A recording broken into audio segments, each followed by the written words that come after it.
Lideramos el camino de la opinión pública y buscamos que la cultura del debate alcance consensos y soluciones a los problemas de nuestro país.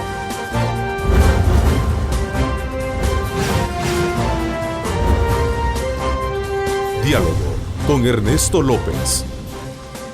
Martes 20 de octubre de 2015, ¿cómo están? Bienvenidos a Cadena Megavisión, canales 15, 19 y 21, como siempre, cubriendo todo el territorio nacional. Este día todavía continúa la alerta por parte de las autoridades. Acate usted las recomendaciones pertinentes y más aún cuando se tratan de zonas de alto riesgo. Así es que desde ya pues les invito a que pongan muchísima atención a las informaciones que se están generando, particularmente acá en Grupo Megavisión, que estamos al tanto de los acontecimientos alrededor de esta situación de lluvia que obviamente ha gobernado en las últimas horas nuestro territorio.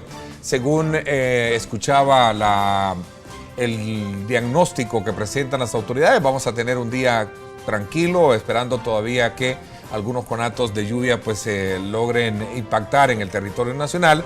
El cuidado es sobre todo por la acumulación de agua en aquellas zonas que representan un riesgo para que las familias puedan desplazarse de esos lugares y evitar ser víctimas de situaciones trágicas. Así es que desde ya pues les invito nuevamente a que pongan muchísima atención y que acaten estas recomendaciones.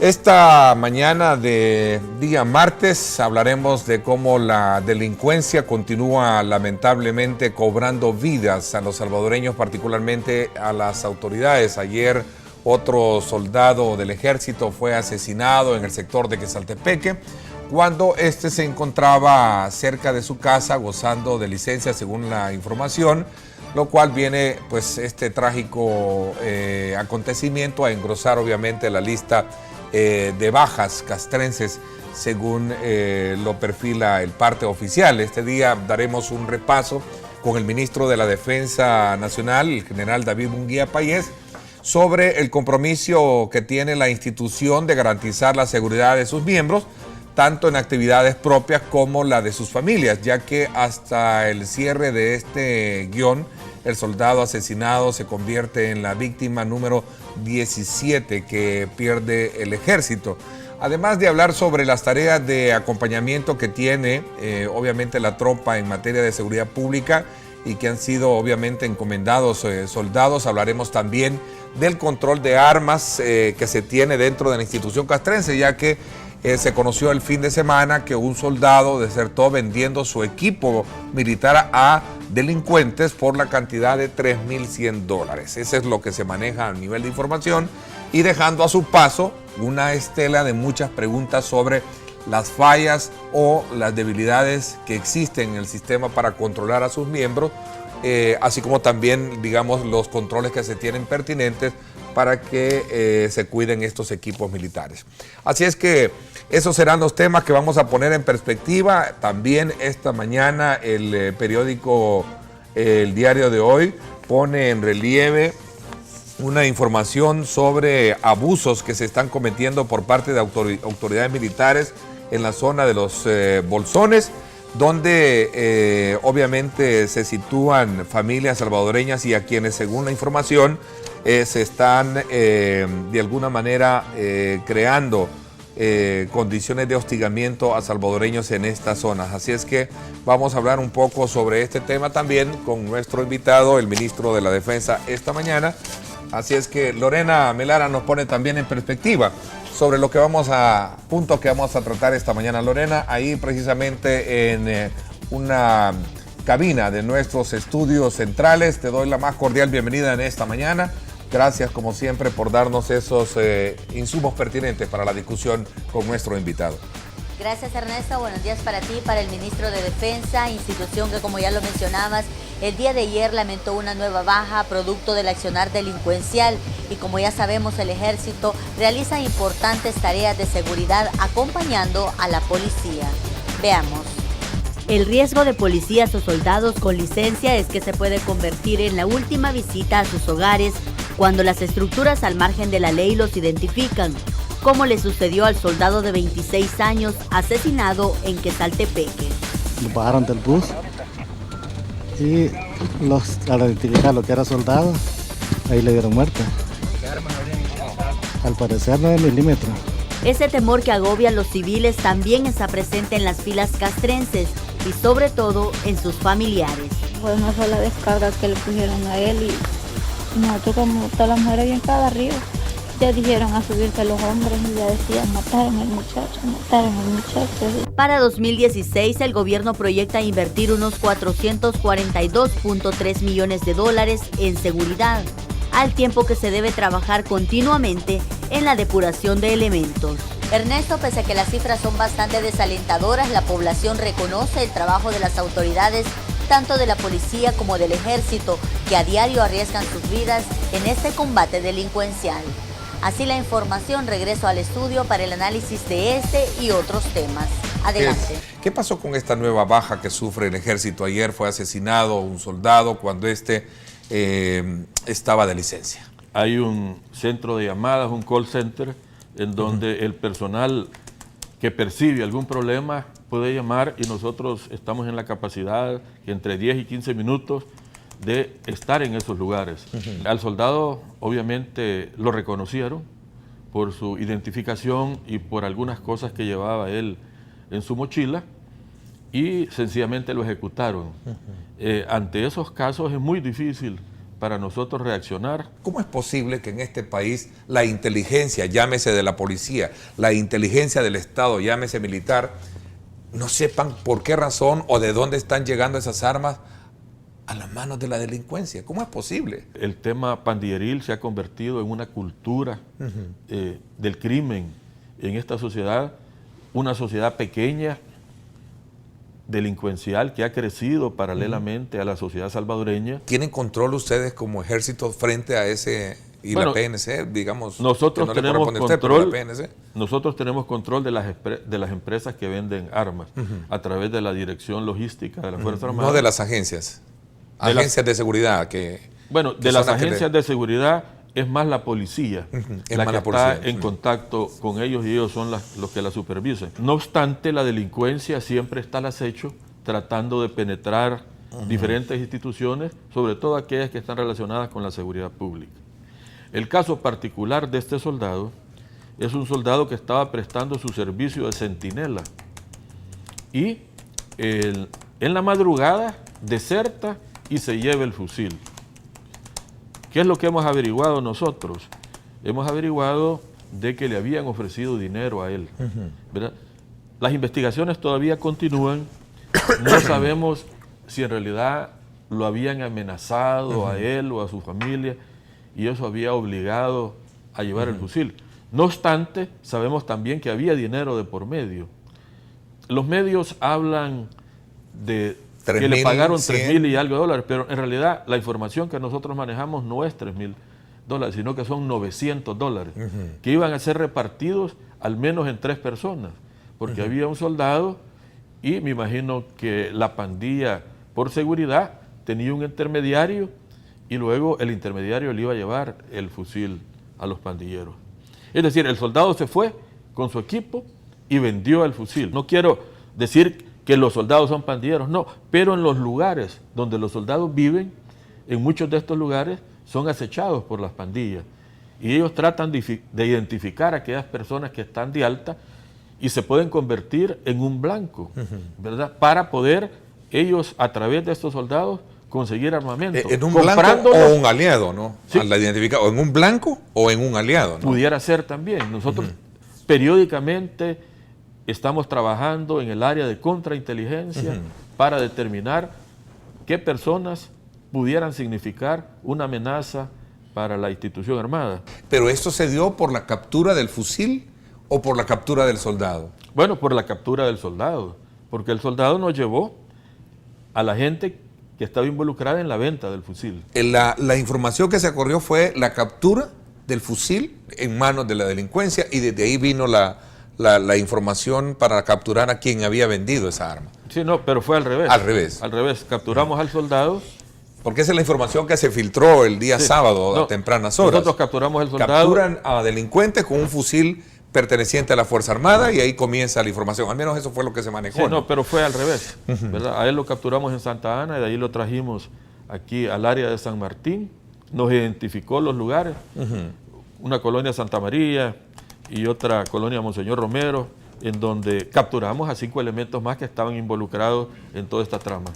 Hablando de armas perdidas, ministro, ¿cuántas son y cuál es el curso de la investigación que se tiene? Porque hoy, a raíz de la explosión del polvorín en el sector de San Juan Opico, mucha especulación se creó alrededor de todo eso y que de alguna manera ese iba a ser el elemento para justificar la pérdida de armas que se han dado o sustraídas de la Fuerza Armada. Bueno, ¿qué piensa usted de eso? De esa explosión podemos hablar un poco de detalle después, pero nosotros reportamos 17 fusiles extraviados, que no es mucho. Claro, es importante, porque cada arma en manos de un delincuente es un peligro. Y muy comprometedora para usted por la posición que dijo en un principio, que pudo haber sido por una soldadura. Bueno, mira, no fue comprometedora. Luego un cortocircuito. Mira, no fue muy comprometedora, ¿sí? Porque yo dije lo que tenía que decir en ese momento en base a las investigaciones preliminares que nosotros habíamos hecho y después se confirmaron. Pero cuando yo di esa información hubo mucha especulación. Sí. Es que, Ernesto, aquí hay muchos ataques políticos. Yo como ministro de Defensa, tengo muchos enemigos que ni siquiera los conozco, solo por el hecho de ser ministro de la Defensa.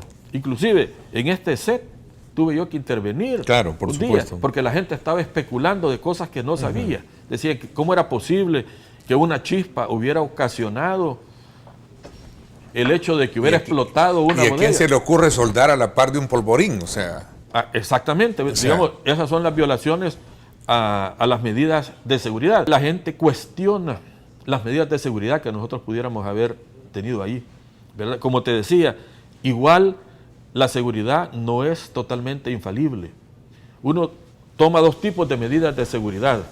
Una de ellas que están relacionadas con que nadie tenga acceso a lo que nosotros estamos resguardando, en este caso eran explosivos. Y la otra es que si se da un accidente, cause el menor daño posible. Ahora, pero esos daños colaterales y no hubo muertos también dejó muchas sospechas, como que sí había sido algo premeditado, ¿no? Hay una investigación que ya vamos a hablar, que es la que hizo Estados Unidos. Bueno, pero esa fue también sumado a la sospecha que había alrededor de eso. ¿Cómo es posible de que la explosión fue tan grande que dañó fábricas y casas y ninguno salió, no hubo muertos al interior? Sí, bueno, lo que pasa es que la explosión de esa bodega no se dio en forma inmediata. Cuando la gente que estaba allí trabajando cerca, porque estábamos remozando la bodega, paradójicamente estábamos mejorando las medidas de seguridad de la bodega. A ver, me llama la atención que usted dice ser blanco de ataques políticos y que hay enemigos políticos que no les gusta su trabajo. ¿Por qué? No, mira, lo que pasa es que este país está sumamente polarizado.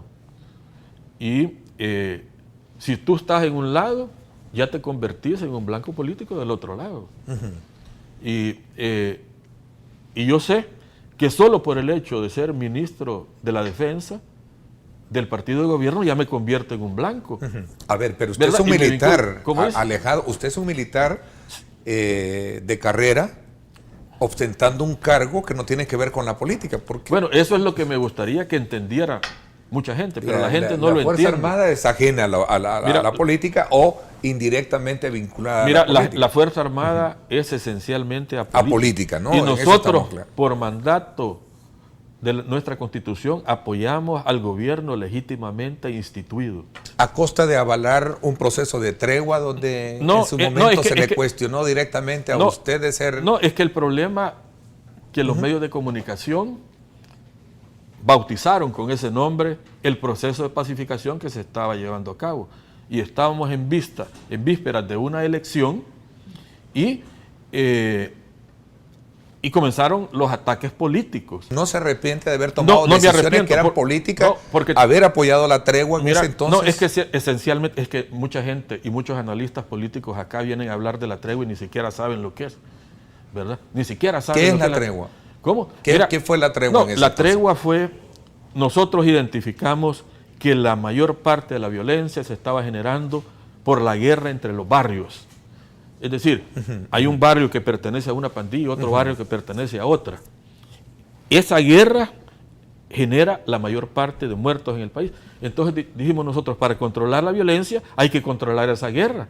Y lo que hicimos, a través de la sociedad civil, dejar el espacio para que algunos actores políticos intercedieran en bajar la violencia y detener las cadenas de venganza. Hay quienes creen que esas decisiones políticas que se tomaron en ese entonces nos han llevado a tener el grado fíjate que fue de violencia que tenemos hoy en día. Fue todo lo contrario, porque en esa época no hubieron crecimientos de clicas en las pandillas y tampoco hubieron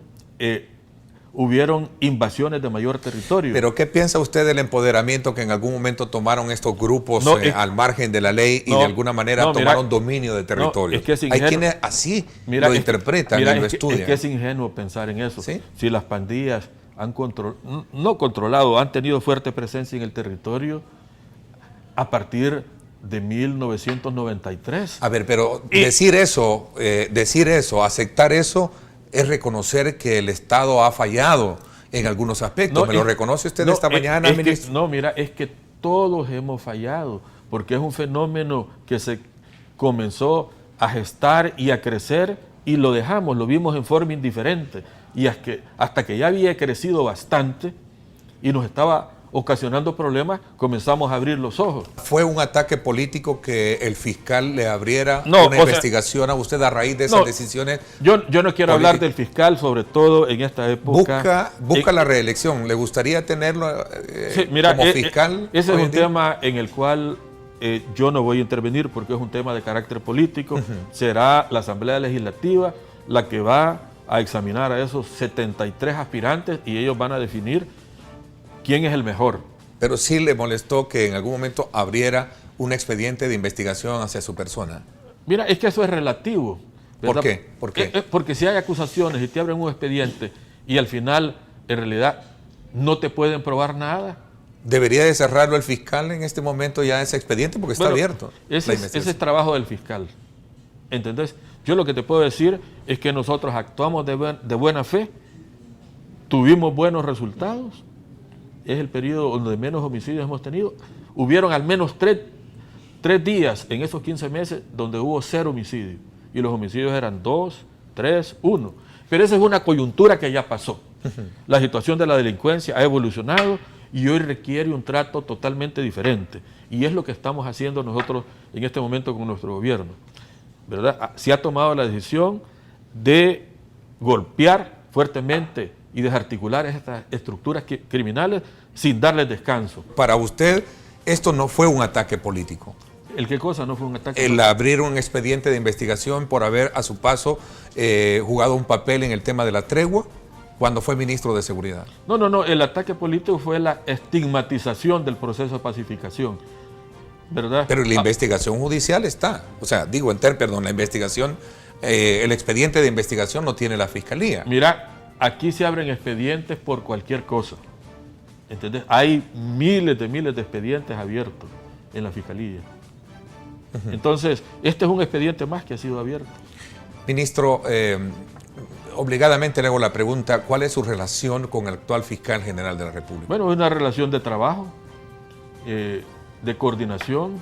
Nuestras instituciones están orientadas a combatir el crimen. Se anunció que el gobierno va a dar fondos para poder darle un poco de vitalidad a El señor presidente ya se comprometió como comandante general de la Fuerza Armada y como presidente de la República a dar un salvataje a las finanzas del Instituto de Previsión Social de la Fuerza Armada. Ya lo anunció él, lo anunció el secretario técnico, yo he hablado y me he reunido con el ministro de Hacienda y el IRFA no va a tener problemas de pensiones. Vamos a recibir una ayuda aproximadamente de entre 32 y 35 millones de dólares al año. Algunos analistas creen que es muy fácil echarle la culpa a la reforma que estableció el sistema allá en 1998 para de alguna manera tener los problemas de hoy en día. Pero en algún momento también fueron por decisiones de inversión que en algún momento no fueron tan acertadas. La pirámide que tiene un banco en el sector, que es una inversión millonaria, las construcciones de otros inmuebles que en algún momento llevaron. Y es más, incluso también que ha llevado a la venta de algunos inmuebles como hoy en día se conocen, en la que están involucrados ciertos políticos. Decisiones que en algún momento han llevado a tener en precarias condiciones los balances financieros de la institución. No, eso no es cierto. Lo que ha sucedido es que en la medida que teníamos nosotros un déficit para pagar las pensiones, porque había aumentado el número de retirados, hemos tenido y hemos sido obligados a comenzar a vender activos del ITFA, que en la época de bonanza del ITFA los acumulamos. Entonces, ahora, para complementar el pago de las pensiones, hemos tenido que comenzar a vender propiedades para hacerlo eso efectivo y complementar el dinero que nos hace falta. Pero ya hay un momento en que los activos del Instituto de Previsión Social de las Fuerzas Armadas se están terminando y los pocos que están quedando son difíciles de vender. Por lo tanto, ya es necesario que el Estado nos ayude a nosotros. Y mira, quiero aclararte, el tema ese de la venta de los terrenos del ITFA es un ataque político. ¿También? El ITFA vendió los terrenos en el marco de la banda de precios que el Consejo de Administración del ITFA le había dado al gerente, independientemente que los haya comprado cualquiera. Tú como ciudadano podías llegar al ITFA y conseguir los mismos precios, ¿verdad?, que están dentro de esa banda, y los negociabas. Entonces, allí no había... ¿Y eso lo permite la ley? Eso lo permite la ley. El Consejo... ¿No hubo ningún favoritismo en este caso a personas ligadas al partido? No hubo ningún favoritismo. Si tú hubieras llegado en lugar de la persona que ha sido acusada y hubieras negociado los terrenos, hubieras obtenido el mismo precio. ¿Verdad? El asunto es que allí está, digamos, la malicia...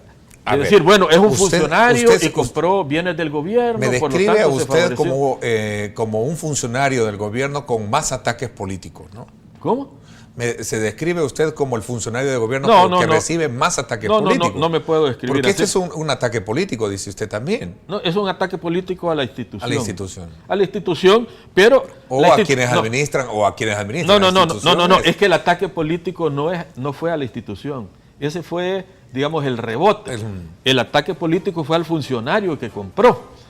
Y para desprestigiarlo a él, nos llevaron de encuentro a nosotros, ¿verdad? Claro, pero por supuesto. Ha habido auditoría de corte de cuentas. Yo mismo he puesto atención y he revisado los casos. Y todo ha sido legal. Y todo ha sido totalmente producto legal. De la crisis que tiene financiera, que lo ha obligado a vender los activos que tiene. Exactamente, ¿no? Eso es lo que ha sucedido. Y que a su criterio esta mañana me dejan claro que eso es producto de la reforma del sistema privado que se estableció, el cambio, y no precisamente por el sistema con el cual venía vigente antes de la reforma del 98. Mira, tarde o temprano esto iba a suceder, en la medida de que se disminuía la base y aumentaban el número de retirados. ¿Garantiza las pensiones con este salvataje del gobierno para cuánto tiempo o hay que reformar esto inmediatamente? No, las reformas están, pero ya con ese apoyo que nos va a dar el señor presidente de la República, con ese solucionamos el problema, pero obviamente ese apoyo va a tener que ser dado año con año, así como se está apalancando las AFP. Ministro, le agradezco a nombre de todos nuestros televidentes el que me haya permitido conversar con usted esta mañana muy abiertamente de los temas que obviamente hemos abordado. Bueno, gracias a ti, a Canal 21, y gracias a los salvadoreños que nos han sintonizado. Creo que les hemos dejado claro algunas cosas, y como siempre el compromiso de las Fuerzas Armadas de mantener la integridad del territorio, apoyar a los planes de desarrollo del gobierno y en este caso en particular nuestro compromiso muy especial de apoyar a la Policía Nacional Civil en el combate en contra del crimen. Gracias, les agradezco. 10:30 de la noche, el reprise. Gracias, pásenla bien y como siempre recuerden lo más importante, amar a Dios sobre todas las cosas. Lideramos el camino de la opinión pública y buscamos que la cultura del debate alcance consensos y soluciones a los problemas de nuestro país.